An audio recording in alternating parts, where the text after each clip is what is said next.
a while that I've done a YouTube movie review. I've been doing a lot on TikTok and just kind of keeping up with my Instagram and stuff like that. But, you know, it's been a while that I've done a YouTube video, a YouTube movie review.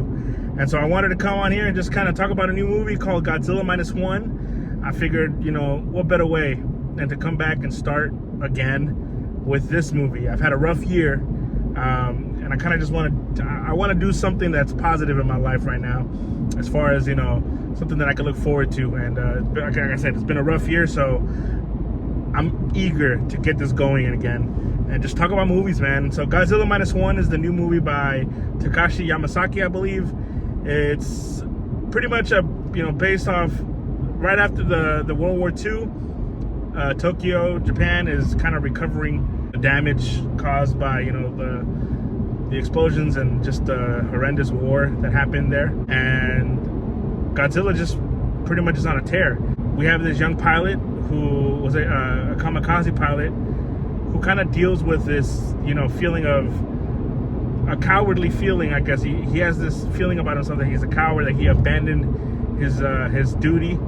And throughout the film, it's kind of pretty much he's reconciling himself with the guilt and shame that he has. And while he's in the middle of this, he comes across this young girl and a baby, and they pretty much become a family.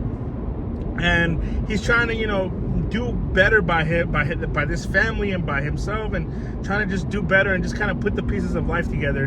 And Godzilla's just making this hard on all of them. And here's the thing.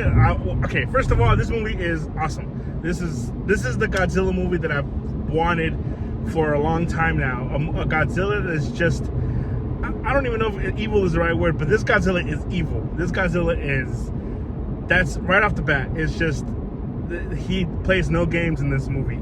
There's no anti-hero. There's no big storyline as far as humans that are trying to do something by, you know, no, Godzilla's here to wreck crap up, and they want to kill him. And that's what the movie's about, man. That's what I loved about this movie. This movie is incredible.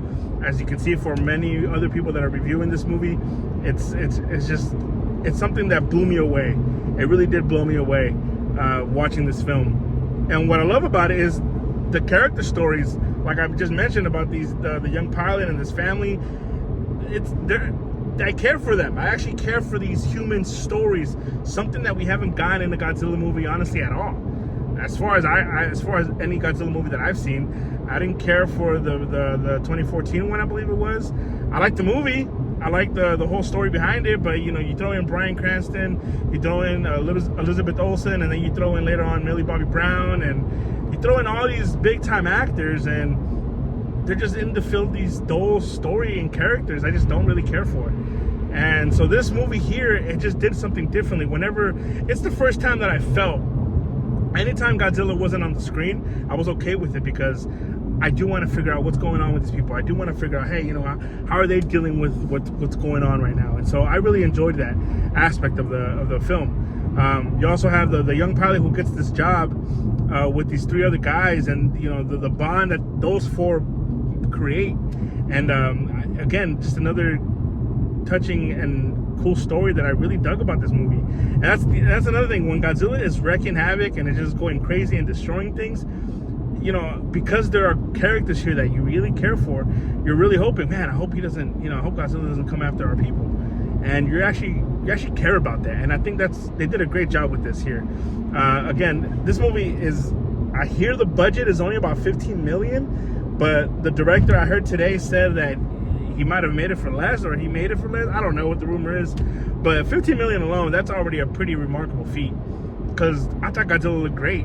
I thought the effects here were pretty awesome. There's some moments here and there that it isn't perfect, and you can kind of tell, but you don't care because you appreciate the effort that went into the effects. There are movies that are made for millions and millions, much more than 15 million, and they look like crap.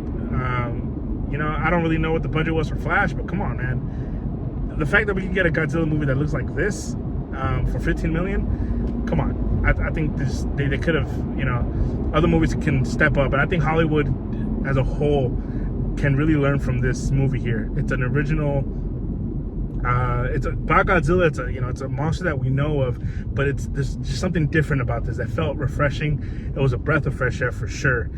I thought this was incredible. I really did enjoy this movie. It's emotional, it's raw, it's violent. Again, Godzilla is scary. He is terrifying, and I really enjoy this. 4.5 out of 5. I dug this movie. Go check it out. If you could still watch it in theaters, I really recommend for you to go check this out in theaters. It's a fun time. I think it's a really fun time. It's an emotional ride. Yeah, if you guys think my opinion sucks, let me know, man. I'm gonna try to get back on the horse here and start pumping out videos again and reviews. Like it, subscribe to it, share it, do what you gotta do. Support your boy, man. That'd be cool. So I appreciate it. Peace.